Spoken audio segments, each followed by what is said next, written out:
in the night, your heart fills with dread. Probably a murderer who wants you dead. It could be a ghost, a demon, or worse. Perhaps you're the victim of a witch's curse. It's hopeless, you're doomed. You'd call a priest if you could. You'd rather just listen to Sinisterhood.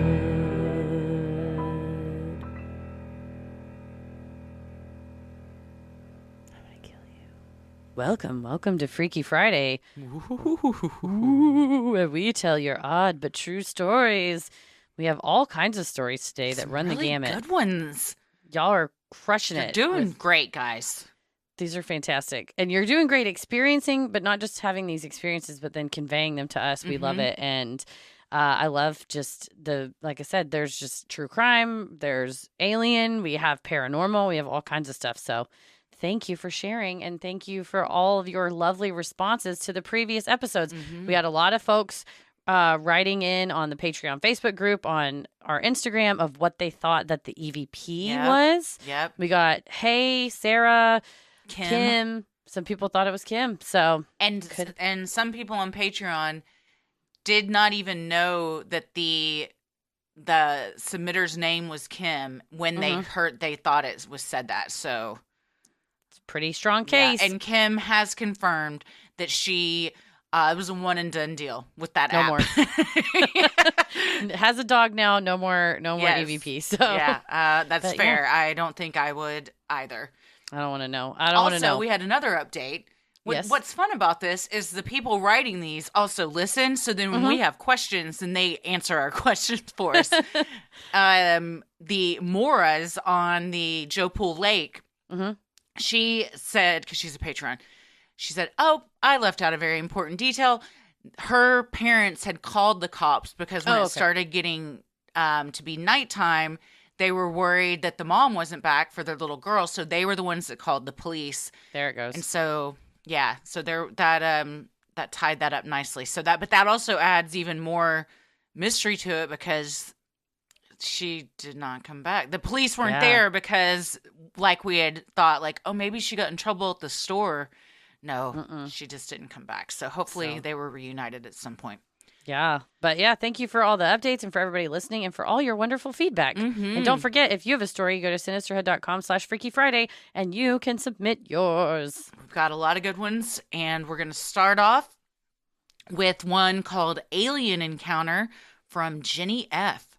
Hello, I love the new Freaky Friday stories. Here's my story. I've been a fan, believer, and follower of the paranormal for my whole life. From going on haunted house ghost tours to looking towards the skies, hoping to see something unidentified. I believe it all started when I was 5 years old. My mom, sister, and I all lived at my grandma's house in a suburb right outside St. Louis. My sister and I shared a small room with a single window that looked out over the backyard. This window, I must note, was high off the ground and not reachable except with a tall ladder. One night I lay in bed looking out the window, waiting to drift off to sleep, when I saw something staring back at me. This image is burned into my brain. What stared back at me looked, as I've come to recognize, as an extraterrestrial, an alien, a little gray man, a big head with big dark eyes staring at me through the window. There is no way you could stand on the ground and see into this window. Like I said, it is very high off the ground. The creature must have been hovering or floating somehow. 5-year-old me was frozen in fear. I quickly hid under my covers and tried to wake my sister. She is 2 years younger than me and was sound asleep. The creature was gone, but my memory of it still stays with me. I remember in the morning telling my mom what I saw. She sort of laughed it off like I was joking. From that night on, I slept under my covers with no chance of catching a glimpse of what could be outside my window. I now have my own 5-year-old daughter. She shares my same fascination with the heavens above. Was I visited once by a being from above, or was it my overactive imagination? Only one answer has ever been true to me. I was absolutely 100% visited. 39-year-old me sometimes still sleeps under my covers, just to be safe. Ooh, stuff outside the window gets me. Dude. Ever since the Buffy the Vampire Slayer movie, when David Arquette floats outside the window, it freaks me out. Is it David Arquette? Or is it Luke Perry that floats outside the window? I've never Whatever. seen it. I think it's David Arquette floats outside of Luke Perry's window. And he's a vampire, though. So, but this is, a little gray man. Especially at 5 years old. I mean, Ella's 4. Child. Yeah, so I think if she saw anything out her window, she would be, oh man, that worries me because I'm like, you remember stuff at this age. 4 or 5, you remember stuff as an adult. Especially something like this. Oh, yeah. It's something that I think, because we talk about your memory as a memory of the last time you remembered it. That's something that you're going to be thinking about every day. All the time. At least every night. Yeah. Like, pull the covers up. Yes. Ooh. Man. Yeah. So I wonder if it was good or bad. Like the alien visit? Yeah. I mean, like the alien was going to come snatch you and then looks and was like, no, thank you. Just moves along. You're like, wait, too scared. I've been trying to get taken. Why don't y'all want me? What do I got to do to get sucked up? Yeah. Yeah. Two's afraid. Maybe it took pity on her. Maybe it was like, we don't need to get Sleep another well, one. child. What are you going to do? Be? Yeah. Hug your sister tight. We'll be back when you're 40. And they're like, Bleak Blork, why don't you have the child? Well, it's a long story, but at the end of the day, we found out that Bleak Blork has a heart of gold. The whole time. That would be freaky, though, especially a window that's high enough that you ain't seen a ladder and they're gone in Anything an instant. looking at you through that window is a no-go, unless it's a bird. Yeah. And if it was a bird, we wouldn't have heard the story. So thank you, Jennifer. Yes, thank you so much. This next one is from Amy, and it is called Haunting in Rockwall. My parents and I moved to Rockwall, Texas from California when I was 16. The home was a large, newly built home just off the lake. Within the first year of living in this house, many strange things happened that I am convinced were caused by a haunting of some sort.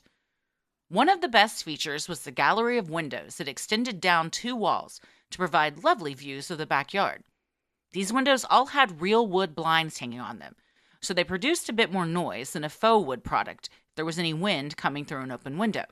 One midsummer day, my parents were out working in the yard, and I was inside doing whatever teens do. I heard a clattering sound and realized that one of the windows was open. This was odd because it was the middle of the summer and we had the AC on. No sane person in Texas leaves their windows open in July, especially if the AC is running. I shut the window and checked all the others to make sure nothing else was open. I went back about my business, only to hear the same noise just 10 minutes later. My parents had not been back into the house, and I was the only person inside. I went back to look, and the very same window was open again. Even if I was confused on which window it was, I had definitely checked them all, and they were all closed.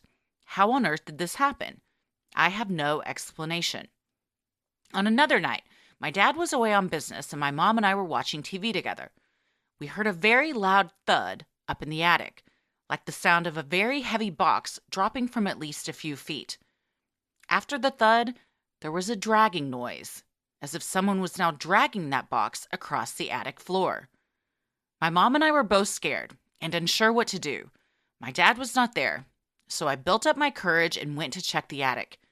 There was absolutely nothing up there.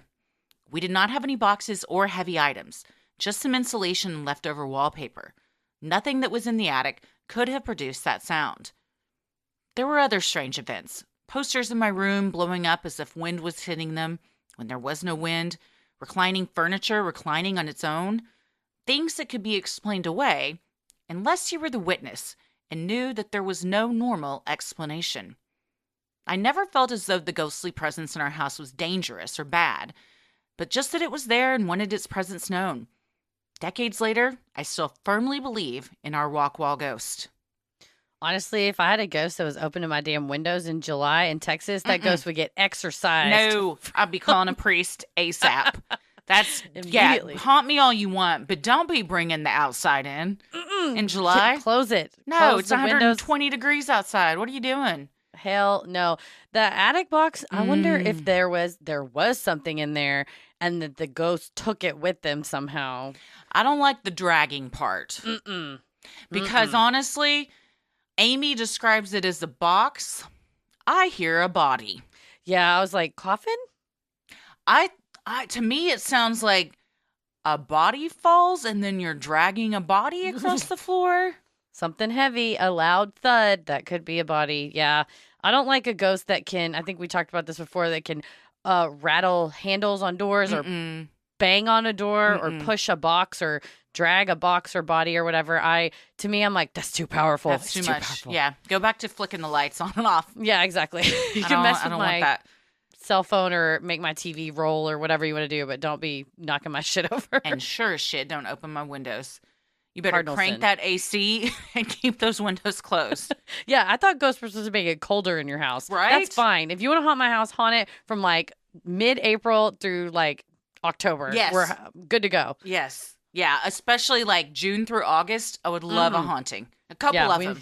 Just various cold spots in the house. Come on in. You're like, oh, this feels great. Yeah, come lay in bed with me. Yeah, please. Yes. Well, this next one is called Crossover. Paranormal experience plus a brush with true crime. We love a good crossover episode. And this is from Marissa. I was in my last semester of my first year of law school and had been up late studying for my contracts final. When I finally took a shower around 2 a.m. and got ready for bed to get some sleep before the big test, I was drying my hair. As the blow dryer was running, I noticed a strange screaming sound. It seemed like it was my hairdryer going a little haywire, but it also seemed very distant. I thought that I was just overly tired and stressed and was just hearing strange things because of how loud the blow dryer was. When I was done, I walked to my bedroom, where I have to pass a mirrored closet door in the hallway that leads to the bedroom. It was dark and all the lights were off because my boyfriend at the time was already asleep. I am not a fan of mirrors in the dark and usually try to avoid looking in them. It's creepy. For some reason on this night, I looked towards the mirror. I saw a reflection, but it was not mine. I'm blonde with blue eyes and fair skin, but I saw a woman with dark hair, eyes, and features. She looked sad, and she seemed to be holding something. Then she just kind of disappeared, and my reflection turned back to being me. A cold chill came over my body, and I felt weird. The cold feeling stayed until I eventually fell asleep. I'm pretty sure the only reason I didn't freak out and end up awake all night is because I was so tired from studying. Also, I wasn't sure if I had really seen anything, and thought I was just going a little crazy due to stress and lack of sleep during finals week. The next day, I had almost forgotten about this encounter until I walked out my front door and saw a notice posted on the door of my apartment. It began with words to the effect of, "We understand that some residents may be concerned about safety due to the crime committed in the building last night." I later found out that night, a man had killed his girlfriend and her child in our apartment complex. Don't worry, the police later found him, but I'm not sure what happened after that. I don't believe the crime was committed at the exact time I was running my blow dryer, but honestly, I still don't know if I heard actual screams or screams from the great beyond shortly after the murder was committed. I called my grandparents after the final and told them this experience. It's not something I would normally call them about, but for some reason they felt like the right people to share this with. After I told the story, I heard my grandma say to my grandpa, "Should we tell her?" And I was like, tell me what? With kind reassurance, they very gently said that this is something that happens, especially with the women on your grandma's side of the family. Then they proceeded to tell me about multiple people in our family that have had premonitions of deaths that ended up occurring shortly after someone in my family dreamt or saw something. Also, my mom, who is also on that side of the family, swears there was a ghost in their old house, even though she is normally not the kind of person who would entertain such things. So that's how I learned that I guess we have a little gift that sometimes lets us see some not so fun things. Wow. The mirror. The mirror and your reflect. First of all, my 2 closet doors in my main bathroom are floor to ceiling mirrors. And Paris mentioned once, like, aren't those kind of old looking? Shouldn't we get them replaced? I'm like, we should get them replaced because when I try to go to the bathroom in the night, I have to look in them or avert my gaze to look down. And I'm like, God, what if there's a person standing behind me? Like, fuck. And it's a mirror across from another mirror. And I'm like, some shit's going to come through this. Yeah, I can't be having them that's a face portal. each other. I think it's yes, it's a portal. Fuck. That's how you get a portal in your bathroom. Damn. That's, yeah. Mirrors, we talked about this in the last one too. You are washing your face and you look up in the mirror and there's something behind. Mirrors are, I've said many times, one time in high school, I got very high and tried to understand how mirrors work. I still to this day don't get them, but that's why things can come through them because we don't really understand them. We can't. I think I was talking to a friend of mine who was talking about magnets are so complex that you can't even explain them because you have to understand such complex topics to understand how to even understand the explanation of a magnet. Cameras? Get the fuck out of here. Oh, yeah. Cameras, magnets, how? lenses. What? Lenses? Yeah. Like on a mirror? How does a camera take a picture? What are pictures? That's wild, man. It totally But yeah, wild. a mirror looking up and you see you, but it ain't you. Get out. Anytime you're telling your family something and they go, should we tell her? No. Whatever's about to happen is going to rock your world. Yeah, tell me what you have to say, but also like you don't want to know what's on the other side of it. Yeah. Whew. That's Got the super gift. eerie, especially like you're validated when you see that something really did occur last night. Mm-hmm. On a funnier note, to this day, I remember a bit on Kid Craddock where it was when Kid was still on, and he would they called a hairdryer like manufacturer, or maybe it was a place that just sold hairdryers, and they said, listen to this hairdryer. We keep hearing things, and it started off like silly, like just like weird sounds, but then it escalated to like chickens and cows mooing and stuff. And I mean, the woman on the end was like dying by the time it was over, but because you do always think you hear something when the blow dryer's on. Yeah, if it's like, I'm constantly having to turn it off. Like, is my kid screaming right now? Is somebody calling my name? It's so loud though, because I have the one that you have, the God Rockwall damn, one. that thing it's like a jet engine. I stuff the Raycon earbuds in my ears and just really? play like a podcast or something because they're kind of noise canceling and just cram them down in my ears because I was like, my ears genuinely hurt because I can't, or I'll just listen to like piano music. It's got to be something because that bad boy. I can't use that hairdryer after the kids gone to bed. No, it's so like freaking loud. If anyone's wondering what it is it Revlon? It's a Revlon. Yeah, it's like the handheld. The one that's like the round brush, but it's also a hairdryer. Yeah, it's the $40 alternative to the $500 Dyson whatever thing. Yes, but it's great. But yeah, that's now Spooky. that once you know this, now that if I'm gonna be drying my hair anytime soon, which I probably will, I'll have to like, okay, I'm not gonna look in the mirror or the mirror behind me, the one in front of me or behind me. Stare I'm at gonna the get toilet. this replaced. Shut them down. Oh man, well Heather, what have All you right. got for us? We have got not four. We have three more. I'm going to start with, this is from Jenna. It's called Ghosts, Prowlers, or Darth Vader. I used to house sit for a friend that would travel with David Prowse, the actor that physically played Darth Vader when he was in the States. We all knew his house was haunted. One of the scariest things about the house was that it was in a not-so-great neighborhood. So when you heard something, you weren't quite sure if it was a ghost or someone actually in the house. One night, my then boyfriend and I came back to the house fairly late. We walked in and straight to the back of the house. Near the back, there were stairs leading to the second floor. As a side note, I have always refused to go upstairs in the house. The very first time I went to the house, I was going upstairs and I just felt something evil behind me about halfway up. I felt like I was about to be thrown down the stairs. Anyway, when we get to about the base of the stairs to turn the light on that night, we hear footsteps upstairs. It sounded like men's dress shoes. We also heard whistling. Not like wind in the attic whistling, but a distinct tune. We look at each other and book it out the front door. We got back to our car and we're trying to figure out what to do. About this time, a car comes driving slowly out of the cemetery next to the house. Yes, the house was next to the oldest cemetery in town. Turns out the car was a police officer. He had seen someone had busted a window out of a car that was parked on the street and was waiting for the owner to come home. We told him, great, so while you're here, we heard someone in the house. Do you mind checking it out? The police officer and his partner came in the house with us. He went upstairs to check it out. All we had told him was that we heard footsteps upstairs.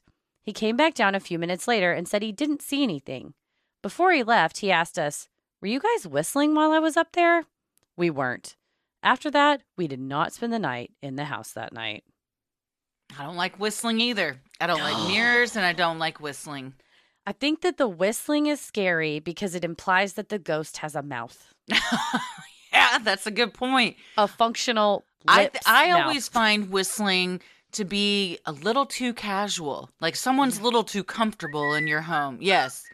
You're like, mm-mm. Or you hear it like, you hear it before you see it too.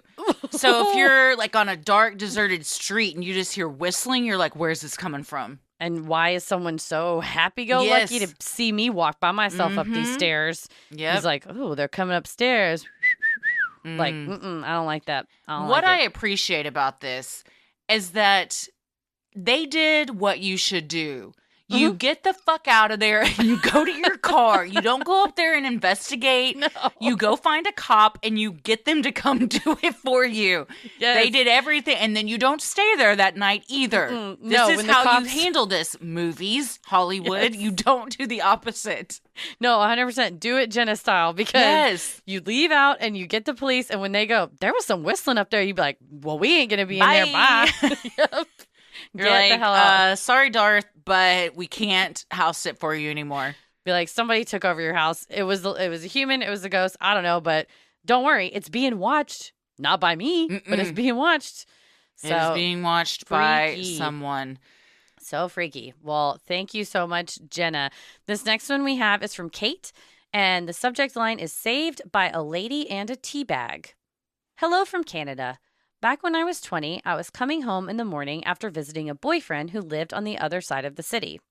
I typically would take a 40-minute train ride to get from his place to mine, but this day the train wasn't working downtown, so I had to transfer to a bus for part of the trip. When I started my journey, a man got on and sat across from me. I did my best to try and ignore him. Eventually, he tried to get my attention, so I took out my earbuds. He showed me a camera he was holding and said that he liked taking pictures and flipped through a couple. He was obviously a weirdo, but seemed harmless. They never are.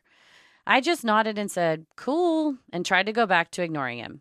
He kept trying to start a conversation with me. I would politely nod and smile once in a while, but he clearly did not understand that earbuds in means do not talk to me. I eventually had to get off the train onto a bus. I took this as my opportunity to lose him, but he ended up sitting back and diagonal from me on the bus. When we got back onto a train after downtown, I again tried to lose him. Still, he ended up getting on the same train car as me and sat right across from me again. After a couple of minutes, this older woman comes up to me. Think cool granny type. She grabs my hand to pull me close.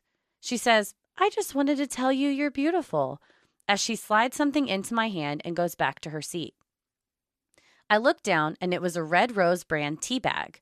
On it, she had written, the guy is videotaping you. He has been since last train. Be careful. Panic. I froze until we were coming up to my stop. When I got up to rush off the train, of course, the guy was right behind me. Suddenly, the woman who gave me the note and her husband swoop in next to me on either side, putting their arms around me and walk me up the train platform. The guy sped up past us and continued into the shopping area nearby while the couple waited with me while my bus arrived. I did call the police when I got back home, but nothing came of it. Now that I'm almost 30, I look back and wish I was able to get myself out of that situation as soon as I felt uncomfortable. I'm thankful that the woman was looking out for me, and I even still have the note she gave me. Thanks for all that you guys do. I seriously love your podcast, and I look forward to listening every week. Come to Canada one day when the world is more normal. Oh, well, we will. We'd love to come to Canada, and bless this woman for looking out for other women. That's what we all need to do. We just got to look out for each other. Everybody got to look out for everybody. If you see anybody doing something like that, this is why you keep a tea bag with you, I guess. So you can just... But just in case. That's one... I mean, I have been in this situation. I know so many have, where you're doing everything you can to get a stranger and somebody that gives you the creeps to stop talking to you, and they just won't. They know that you don't want to talk to them, but they just don't give a shit, and they keep trying to push it. And then you find out they're videotaping you. Fuck that. And he keeps, I mean, like she said, she knew she was uncomfortable. Mm-hmm. But what do you, I mean, It's a In rock and a hard hindsight's place. 2020. Yeah, I mean, you're trying to get home, so what can you do? But good for that woman for watching out for her and very smartly conveying that to her without, like making the guy freak out or anything. Because you never know if somebody is freaky enough to be filming somebody. If you go, Mhm. what are you doing filming her? And he knifes everybody on the train Yeah. car, you never know. I think you want to de-escalate the situation as much as Mhm. possible. That's part of the bystander training, which we talked about on the Kitty Genevieve's episodes, the Hollaback website. They Mhm. do the 5Ds, and sometimes it's deflect, sometimes it's distract. Mhm. In this case, it's like staying with them, staying with her and waiting for her bus to come, or like informing her without making a big scene. Or one of them is like making the third party harasser think that the victim or the mark. Mhm. And then they go, oh, okay, well, they're not alone. So I'm just going to walk away into the shopping Yeah. center like, oh, those people must be her parents or Yeah. whatever. So We've seen lots of TikToks where Mhm. people are like, I can tell that girl's being harassed over there, and they film themselves going up saying, hey, my Mhm. mom's here. Do you want to go say hi? And they're like, yeah. I mean, they catch on fast because they want to get Mhm. out of the situation. So, yeah, what's so interesting is a second ago when I was talking about the whistling, in Mhm. my head, I thought of Kitty Genevieve's, and then you just mentioned that case. Oh, well, see, we're There on you go. the same same Mind page. meld. Mind meld. But Yes, yeah, well, that's thank you, cool oof. granny, and Yeah. thank you, Kate, for sharing that story. And hopefully this- that guy got something. or maybe he got scared and was like, oh, I'm about to get caught, so I'm not Yeah, going to I do just this mean anymore. got like arrested for Yeah. something later, so he doesn't continue doing this. Yeah, it gets corrected. So Mhm. thank you, Kate. All right, now we have, this is from Amanda, and it's Small Town Spooky. Hi, ladies. I live in a small town in eastern Kansas, population less than 4,000. My parents used to own the only grocery store in town.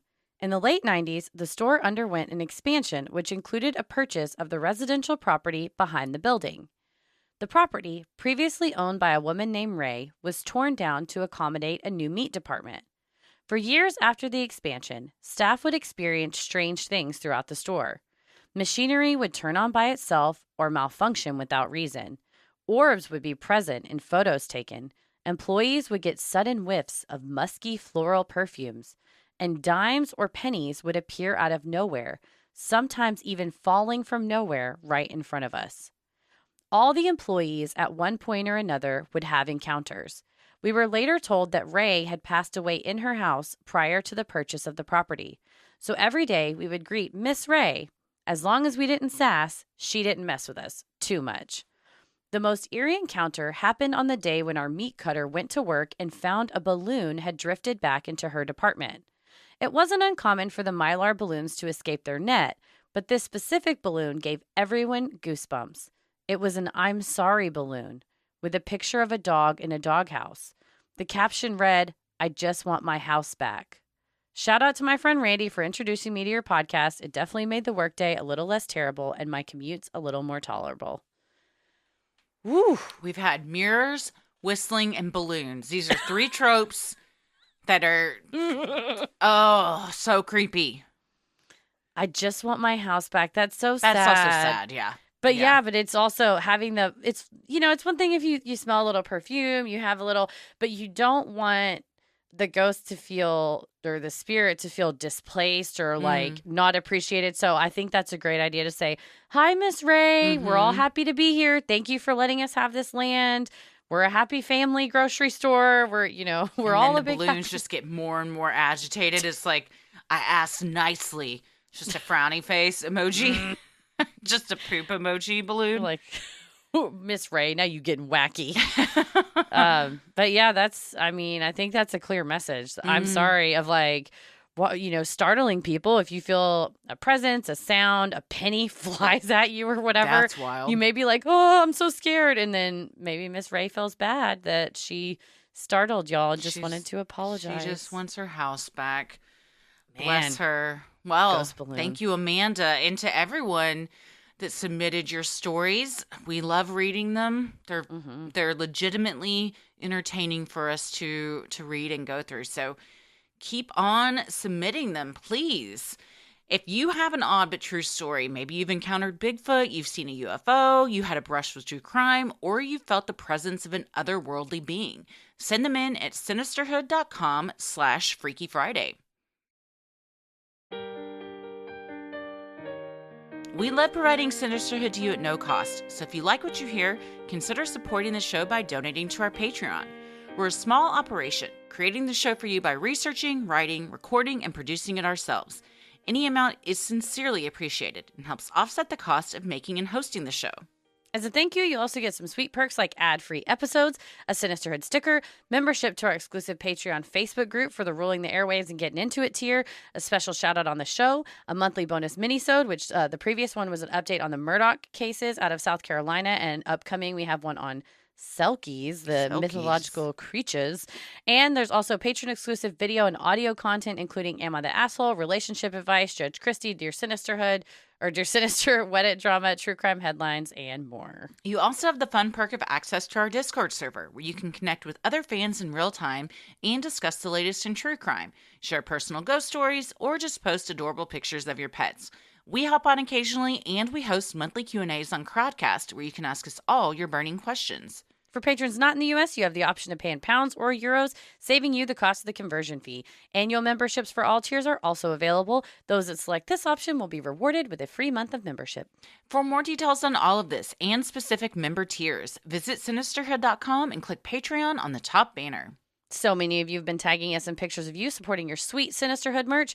Keep those pictures coming, and if you want cool Sinisterhood swag like t-shirts, mugs, totes, and even clothes for your kiddos, visit Sinisterhood.com and click on Shop on the top banner.